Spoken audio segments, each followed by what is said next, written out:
Hello everyone, welcome back to Newcastle Fans TV for the preview for the Sheffield United game on Tuesday evening. Myself and Carl are your hosts for tonight for the preview. Get your comments in. Do you think Newcastle can get their first win in 8? It will be in the end if they can beat Sheffield United. Obviously, no wins in the last 7.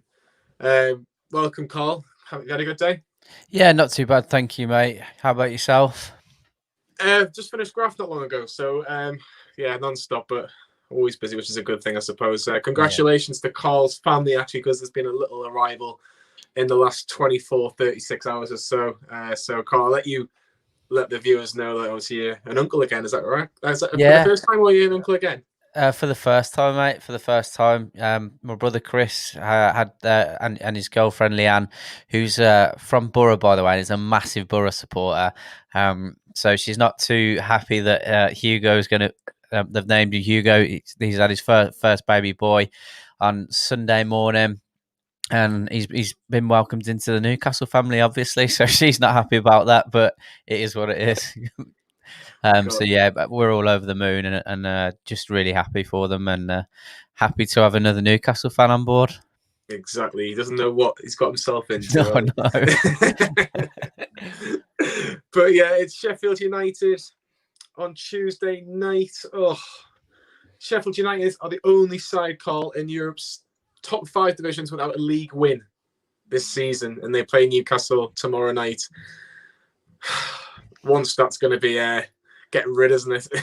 Yeah, it's. I didn't realise it was across all divisions. I didn't realise that they're the only side not to. It's crazy.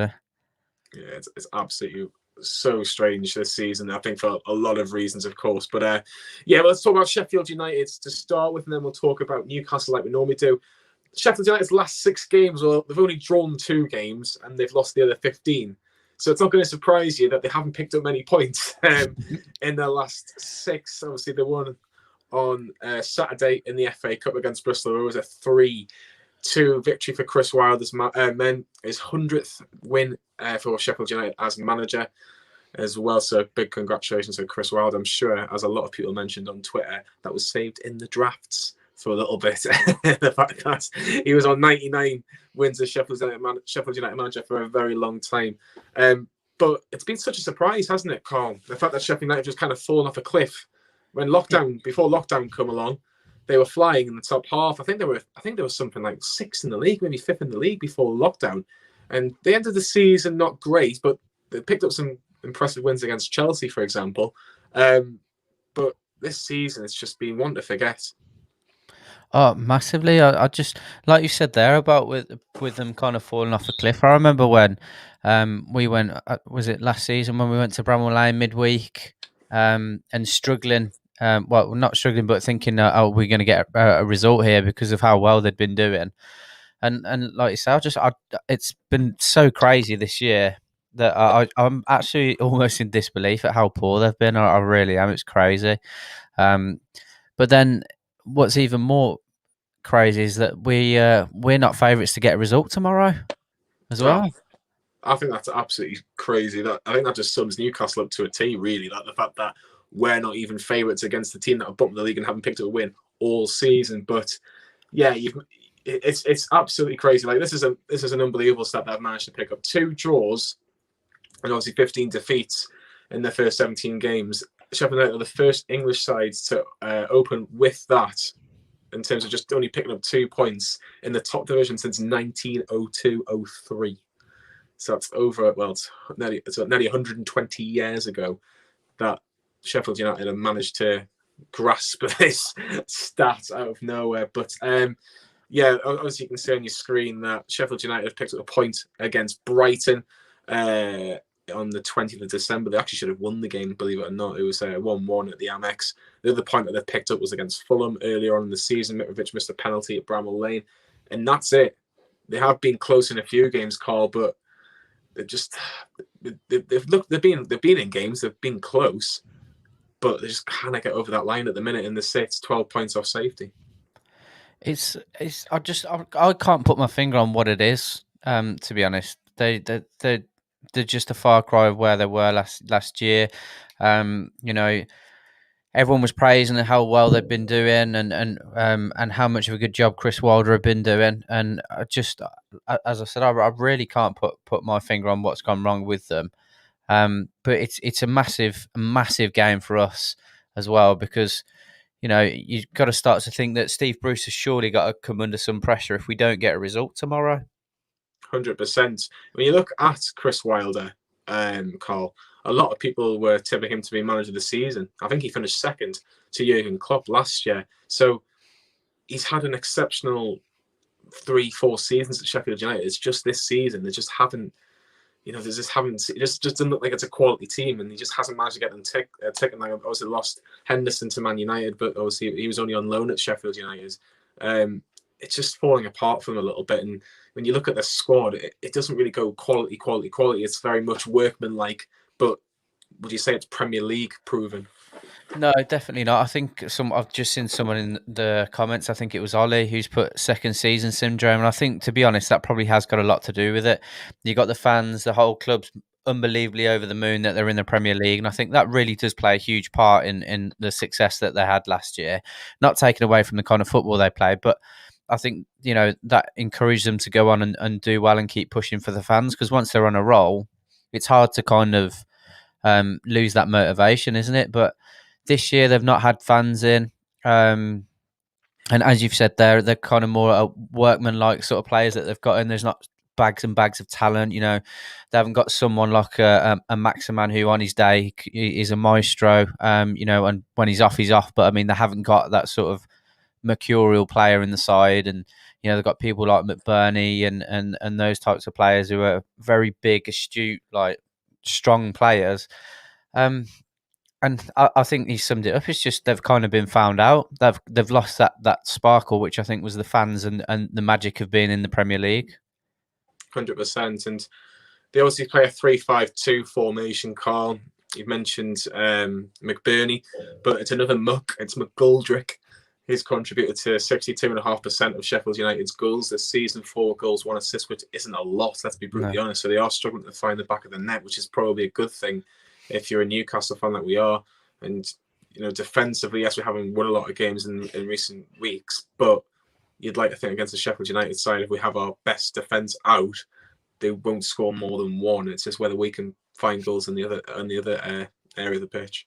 Definitely, I'd expect the likes of Kieran Clark and Fernandez, Lascelles, if he's any better, and after having that 45 minutes, Shah, I'd expect those types of players to be able to deal with what Sheffield United have, minimally got, without being too disrespectful to them, because we're not a great side at all this year. So, and I know you're not, and I don't think many fans are expecting to walk in and get a result against Sheffield United. We're probably expecting the opposite, but realistically, we should be getting a result.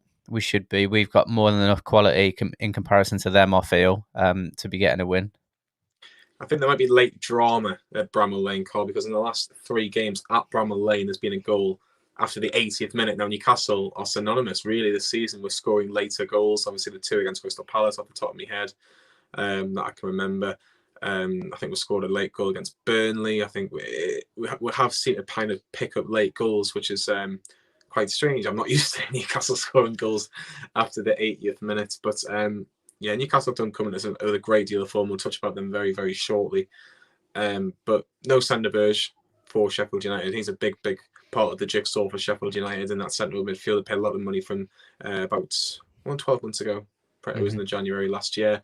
No O'Connell, who was a regular in the heart of Sheffield United's 3 at the back. And then obviously Robinson, who's more of a left-sided centre-back. He's not involved as well. So they're missing some key players there, Carl. Absolutely. We've really got to take advantage of that. I'd like to... I don't know what kind of formation you'd like to go with, but being personally, I think against them, I'd like to go out with a kind of 4-4-2. Maybe Gale and Wilson up front, or Andy Carroll and Wilson up top, and just play 2 banks of 4 rather than trying to play a 3-5-2 with wing backs. Personally, I want us to be solid, but have the intent to go forward as well. So I think a 4-4-2 against them would be an ideal formation for myself. Yeah, just before we touch on Newcastle, does anybody worry you in that Sheffield United team? Because I look at it and going, well, there's no one with that real star quality. Like you look at the goalkeeper, Aaron Ramsdale came in from Bournemouth for around £20 million, and it just hasn't worked for him really. He's made a couple of half decent saves, but some of the goals he's conceded this year, have been poor. Obviously got Basham, who's a northeast lad. I don't know if he's Newcastle or Sunderland, but again, he's not really had the season of his life. And Fleck, who was getting a lot of credit, Lundstrom, who was getting a lot of credit, again, haven't really shone this season. And they spent a lot of money on a young player from Liverpool, Ryan Brewster, who just hasn't really been given an opportunity at Sheffield United. And you're just thinking, well, you've paid all that money. Surely you can go. You've got to go out and let him loose. The 12 points off safety. Absolutely. What you just said that there about Bruce, I'm surprised about that as well, because there was talks of us potentially going in for him, and I would have snapped the hands off to get him at Newcastle 100%. So I don't see the sense in that. But in answer to your question, no, there's no one that I'm particularly worried about. It's just more how our season's gone and how we set up that in terms of potentially beating ourselves. Do you know what I mean? Yeah, 100%. All right, let's talk about Newcastle. We've said that there's obviously been no wins in the last 7. Let's talk about the formation to start with.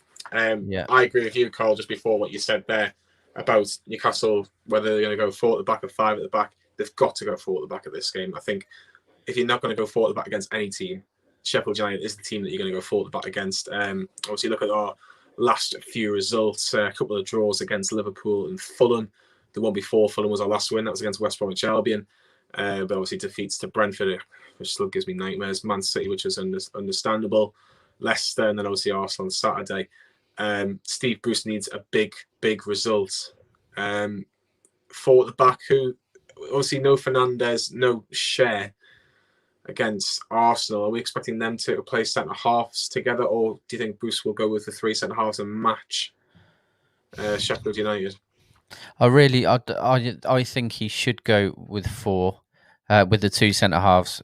Personally, whether he will or not, I honestly don't know. I don't know what he's going to do on a week-to-week basis, and I wouldn't put it past him doing what you said and putting 3 and playing wing backs. But yeah, I'd like to see Fernandes and Share, or Fernandes and Clark for me. I think Clark deserves a run. A prolonged run with Fernandes. That would be the partnership for me personally. And I feel sorry for him with regards to the Arsenal game, because I don't remember the last time he made a mistake, so I wouldn't drop him for that personally. I would like to see us go 4 at the back, but I just have a sneaky feeling he will match Sheffield United. And the reason why I think that is because, yes, Fernandes and Share obviously didn't play, but I don't trust Fabian Schär in a back 2. I really don't, Carl. I think he's prone to an error, and he can kind of get out of jail with that extra centre half. And I would obviously, I'd be worried if he's in a back. I'll put it to you like this: if Fabian Schär is not playing, I'd go 4 at the back, because I trust a Lascelles, a Clark, a Fernandes, a Dummett to an extent if we're desperate. But for me, I would worry if Schär's in the back 4, because if he does make a mistake, we're really struggling in terms of not just that 1 centre half, and plus our wing backs, or left wing, left right, or right back, left right back, left back and right back. We're not exactly comfortable with at the minute. So, what would be your back 4 if you're Steve Bruce, if you're going to go that way? My back 4 would be as I said, Fernandes and Clark centre half. I don't really know what's happened to him, but for me, I know this throws up so many different debates, but for me, I believe Manquillo is the strongest right back that we've got personally. And I know people will disagree with that and can argue that it could potentially be Kraft at the moment, which is fine. And then at left back, I think apparently, Carl, but apparently Kraft is potentially our best right back in a back 4. Is he? For me personally, I don't think so. I've always rated Manquillo in terms of what we have. The stronger player. I think he's better attacking wise, and he's certainly a better defender for me personally. I think Kraft.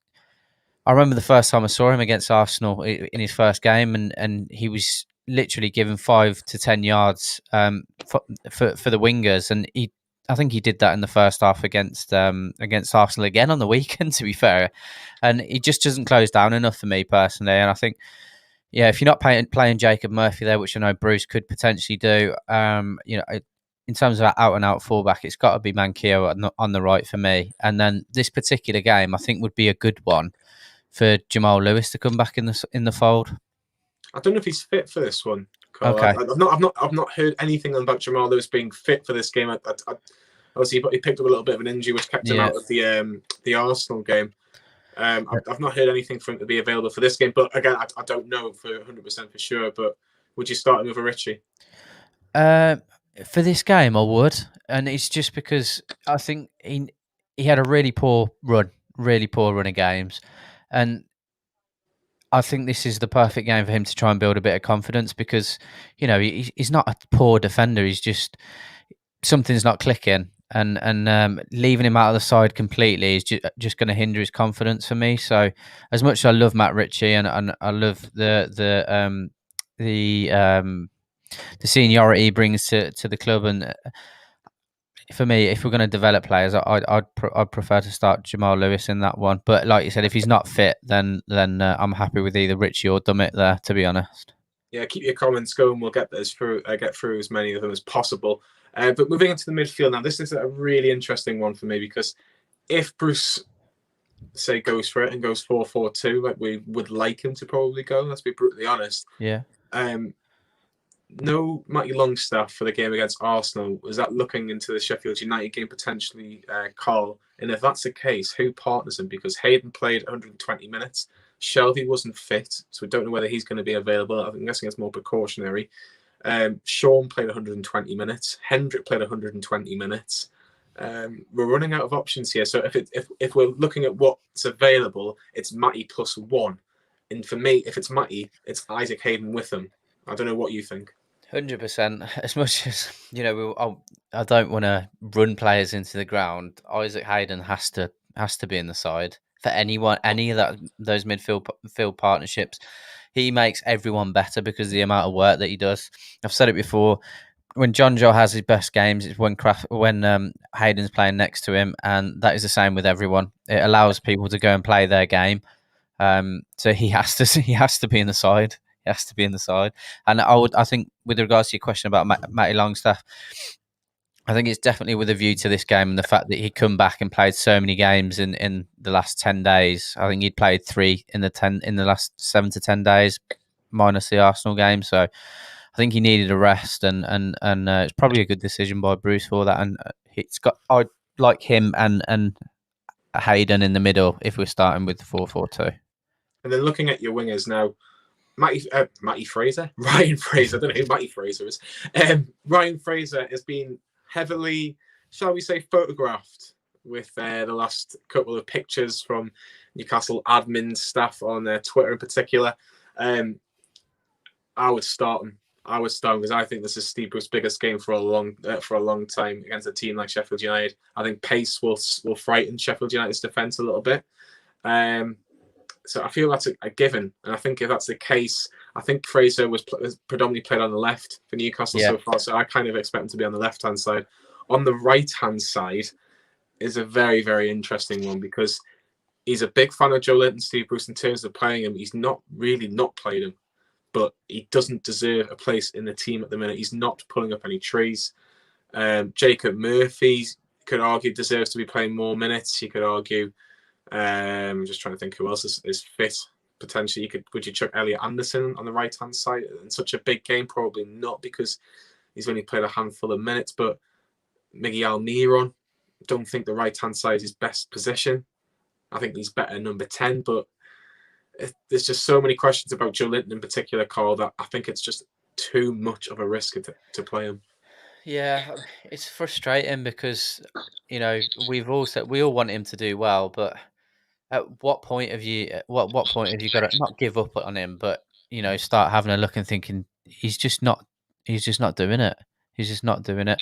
There's times where he has some absolute flashes of brilliance and he works hard at times, but I can't trust him anymore. And I've been one of his biggest advocates, I'd say, personally, because I know a lot of people get on his back, and rightly so at times. You've got to drop him. We've just got to drop him. Who for?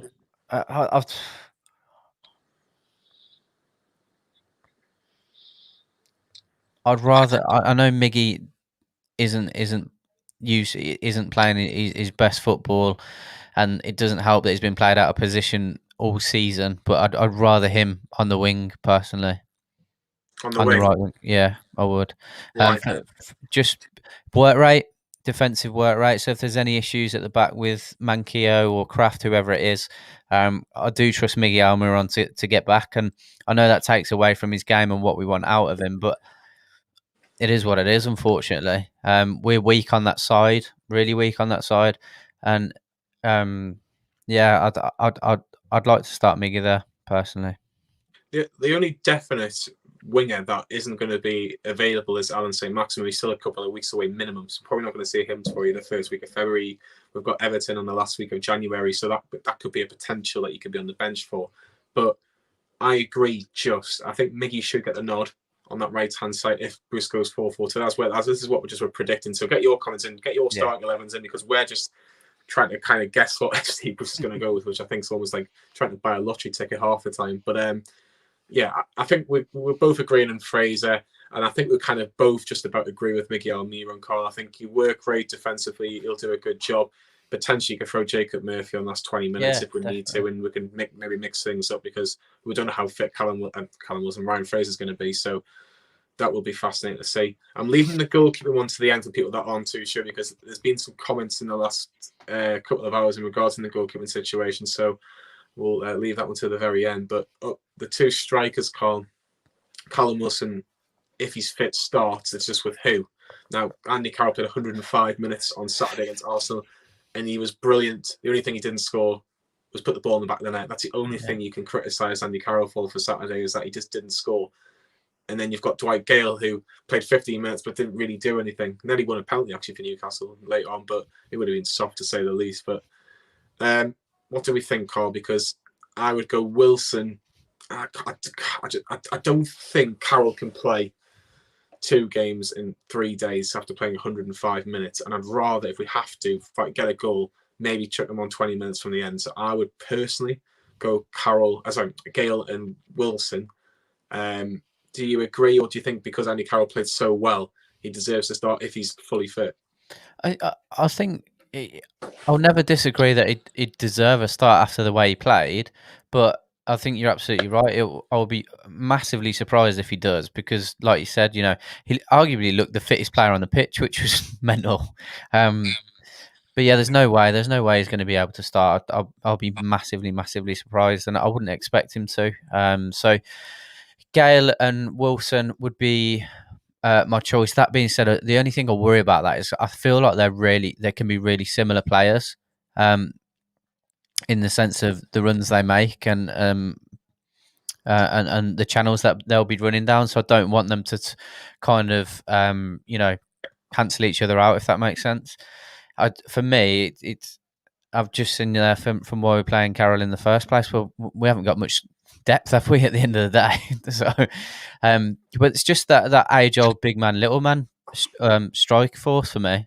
Callum Wilson would work well off Andy Carroll, and we know he's going to put a shift in, but it's not realistic to think that he's going to play in that game. So I'm more than happy with Gale and Wilson to play together. I'd just be interested to see how that dynamic works. I think we're dreaming, aren't we, for that? Because we haven't really seen it, Gale and Wilson together. And because Gale's only got 6 months left on his contract, to me, with everything that's going on in the world, I don't think I'd get rid of Gale this month. No. Thinking about it, because we haven't got a lot of options, and Newcastle aren't going to spend money. A loan signing, I think, is a risky one. At least I know what you're getting with Gale.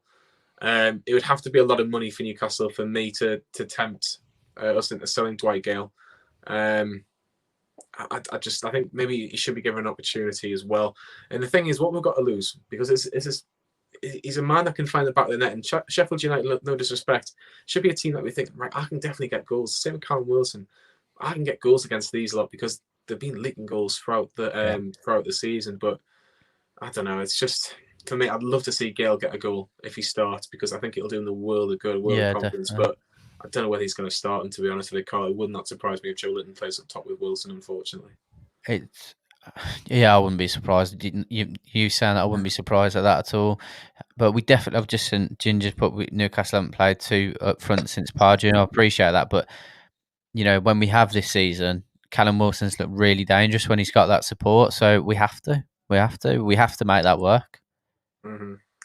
Like I say, Ben's Highmarsh is talking about Elliot Anderson, who obviously came on, and I thought he did okay when he came on, Carl. And obviously, last 20 minutes of the 19 and played all the extra time. He showed little sparks. He didn't look out of place on that pitch. He arguably was better than Joe Linton. Well, he was better than Joe Linton. Let's just be brutally honest. He was. 40 minutes he's played football, and £40 million is what we spent Joe Linton. The mind boggles, to say the least. Absolutely. But he had some really good touches. The ball looked comfortable at his feet. His close control looked good. And I'd like to see more of him. I just don't think it's realistic that will happen. If I'd give Steve Bruce props if he did. I really would. Yeah. Show a bit of bottle, show a bit of character, and go, do you know what? I'm going to go for it a little bit. But the thing is, though, Carl, before we talk about the goalkeeper in place, do you think Steve Bruce believes that they can go out and win against Sheffield United, or do you think he'll settle for a point? He's got to think we've got to go out and beat them, surely. If he doesn't, if he sets up just to go and get a point tomorrow, then we're knackered. We'll go down. Because at what point then do you change that? You're just you're playing that formation against everyone then.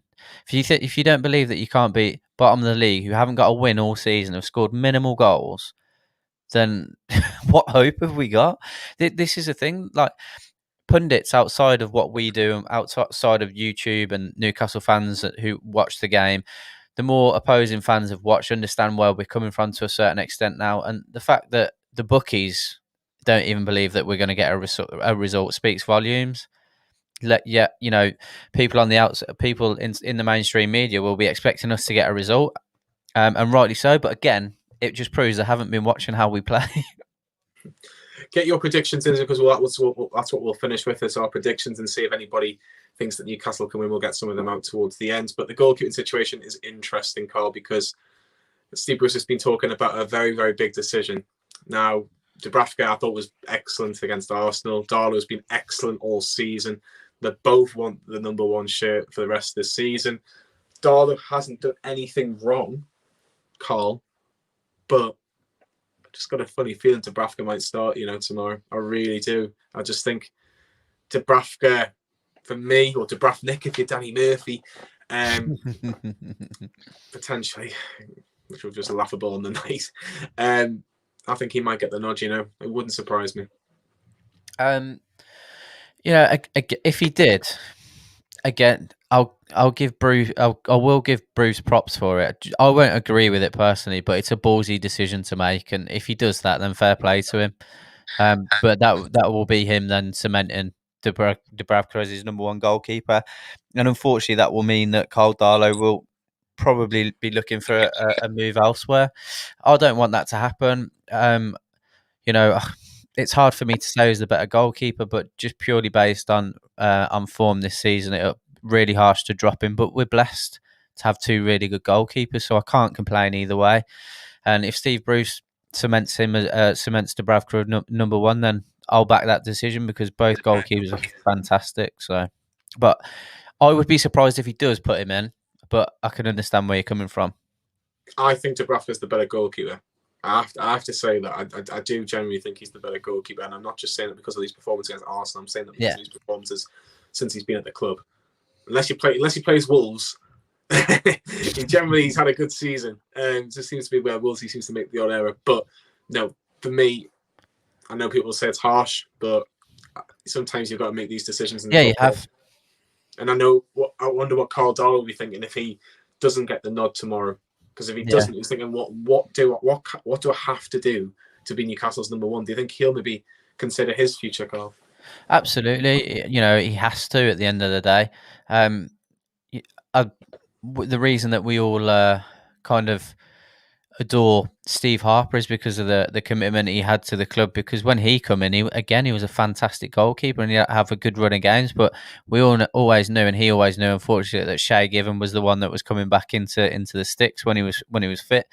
I wouldn't expect Darlow at his age, when he's arguably pushing to get an England call up, if he's not going to be able to be the number one goalkeeper here, then he should seek, another club personally. So yeah, I would not be surprised in the slightest, mate, if he was to leave. But again, it would be the same with Dubravka. If Bruce commits to having Darlow in goal for the rest of the season, Dubravka's not going to be a number 2. He's too good for that. So unfortunately, I've said it a few times over the last few weeks. We are going to lose one of them by the end of the season. Who would you start tomorrow? In goal, it would be Darlow for me, just because of how this season's gone, and I think I would start Dubravka. And I get that, and I really do. And this is what I'm saying: if Bruce did it, I'm not against it. I wouldn't be like, "Oh, can't believe he's done it." It's his squad to manage, and it'll be a big decision for him. I'll probably give him a little bit of respect for it as well. To be fair, it's a big decision to make. Yeah, get your comments in if you think Darlow or Dubravka should start for Newcastle tomorrow. But yeah, that's probably what our team's going to go with. With me, you're going for Dubravka in goal. If you're Carl, you're going with Carl Darlow in goal. But the back 4 we've gone with, if Jamal Lewis is fit, it would be Jamal Lewis, Federico Fernandez, Kieran Clark, and Javier Manquillo. Midfield would be Ryan Fraser on the left, with Matty Longstaff and Isaac Hayden in the middle, with Miguel Muir just about getting the nod on the right-hand side.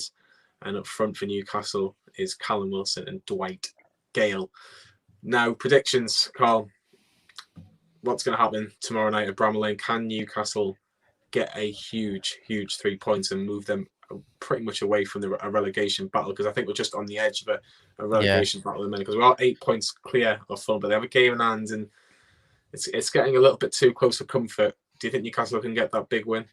Yeah, I do think we can. And if we don't, it's not the end of the world in terms of what's on paper, but I think it will have a massive knock-on effect if we don't get a result. I really do, and I think that will be us carrying on that trajectory downhill. But I think we're more than capable of getting a result, and I do expect us to. And for me, I'm going to be optimistic here and predict a 3-1 win.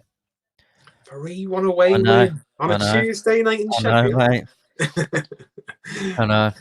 I'm going 1-1. I'm not that optimistic. I thought Newcastle played very well against Arsenal, but I think there'll be changes. I think Sheffield United will be putting this game going, we have to win this game. A draw is not good enough. We need wins. We need wins. We need to try and get a couple of wins on the bounce, and it looks a little bit healthier for Sheffield United. In terms of Newcastle, a point's not a bad point. And if you're looking at the table, but because of the opposition that we're up against, we need 3 points just to get a bit of momentum, a bit of positivity, because we've got Arsenal again on Monday night, which is going to be tough. We haven't got a great record at Arsenal, only 1 win at the Emirates when Andy Carroll scored. If you remember that header after Newcastle beat Sunderland 5-1 in the derby, so that tells you how long ago it really was. So I'm going to go 1-1 at Bramall Lane tomorrow night, which is deflating to say the least, but a big night for Steve Bruce, Cole. Massive night. But then I'm just like, is it though? Is it? Do I really see it? It just feels like regardless. I'm just not sure that Mike Ashley believes that we're going to get relegated if we don't get a result tomorrow. I don't believe that he feels that we're in a relegation battle, because he's so, from what we've heard, that he's so happy with us just securing Premier League status. I think he really does back Steve Bruce to be able to do that. Now, if we don't get a result tomorrow and there's not a decision made before the end of the month, yeah, excuse my French, but we're fucked, basically. We are.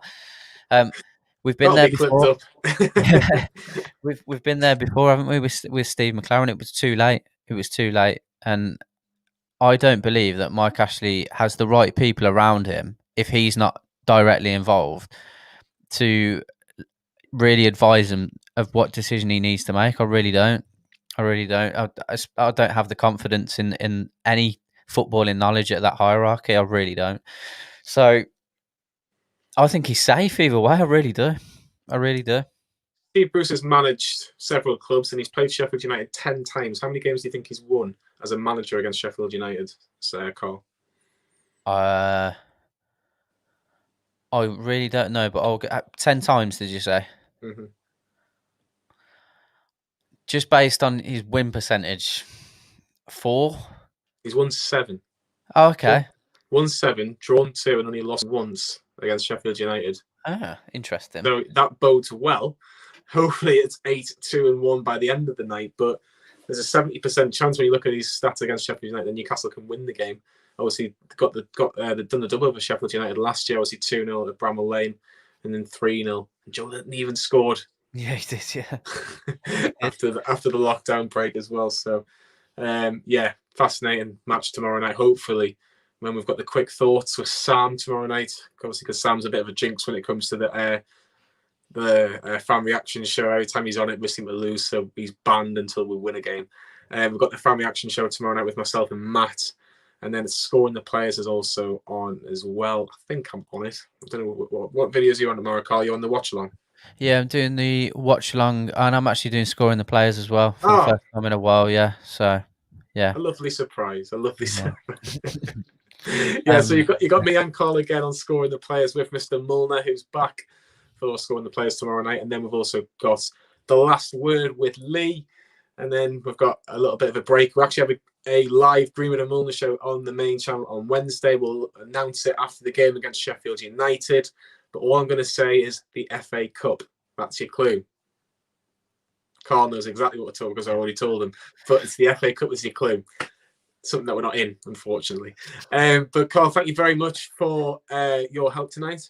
Yeah, thank you very much, mate. No problem. Thanks for all your comments tonight, guys. Hit that like button. If you can subscribe to Newcastle Fans TV and Newcastle Fans TV, actually, that'd be greatly appreciated. We're not a million miles away from 24,000 subscribers, so if you can give us that little bit of a boost, that'd be greatly appreciated. But for myself and Carl, we'll see you tomorrow after the Sheffield United game.